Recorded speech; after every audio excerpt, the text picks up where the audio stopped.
This is the Hidden Killers podcast with Tony Brueski, featuring retired FBI Special Agent Jennifer Coffindaffer.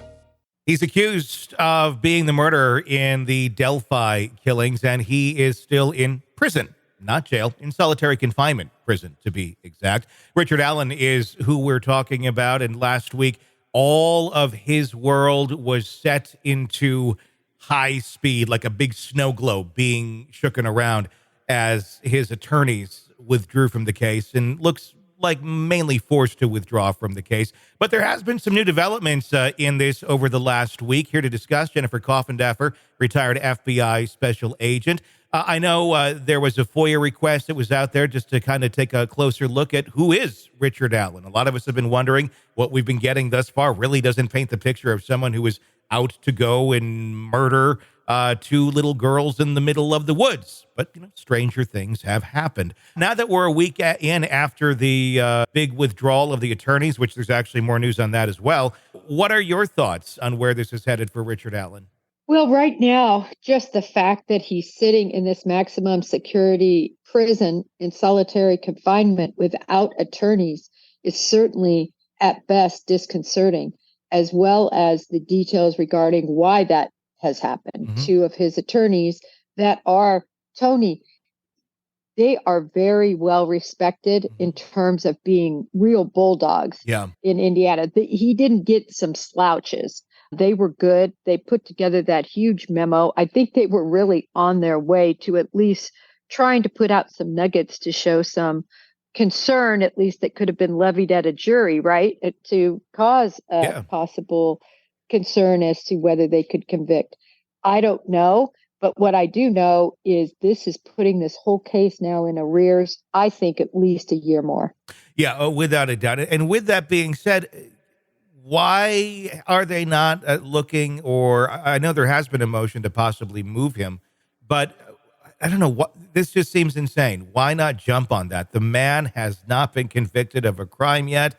He's just sitting there in this horrible state, one of the worst states you'd want to be in if you were a convicted killer, and he is not that. Why can we not, at the very least, give him, what he's entitled to in terms of, if you're being locked away, this is the standard for it. It's not what he's currently experiencing. Well, the prosecution came forward and said, listen, he's being treated just fine. And they said, furthermore, there's not a county jail, at least the ones that they discussed, Carroll County initially, that felt they could manage him.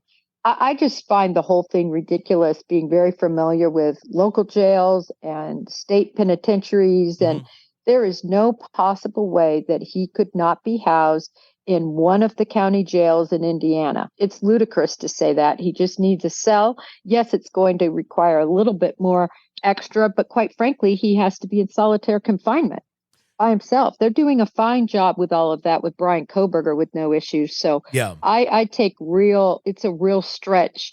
And the defense made a strong argument. And unfortunately, Judge Gold didn't agree.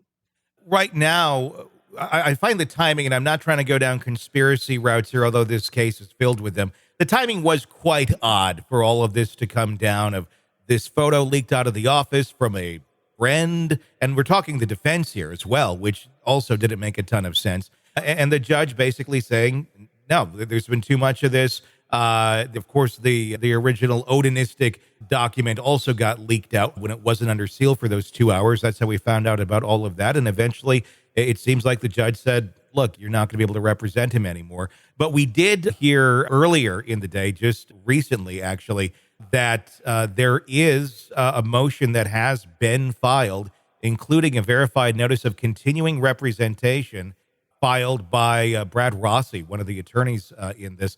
Have you heard this yet, or is this news to you as well? Because I know it just came out minutes ago.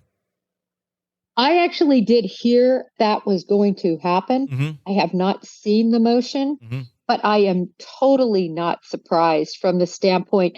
These lawyers do not want to give up this case. No. That is the furthest thing from their mind. First of all, they're completely invested now. They've been on it for months and months. They know this client. It's a high profile case, which helps them It helps them in the future. It helps them throughout the process. I mean, if you went to Crime Con, you would see some of these defense attorneys, everybody rushing to have a photo taken with them, to shake their hand, to speak with them. So it gives a moment of sort of celebrity. There is no way they want off this case, especially in this way. Sort of been saying, the judge, it would seem, said, listen, you step down or we'll talk about it in open court. And I don't think they wanted to face that music.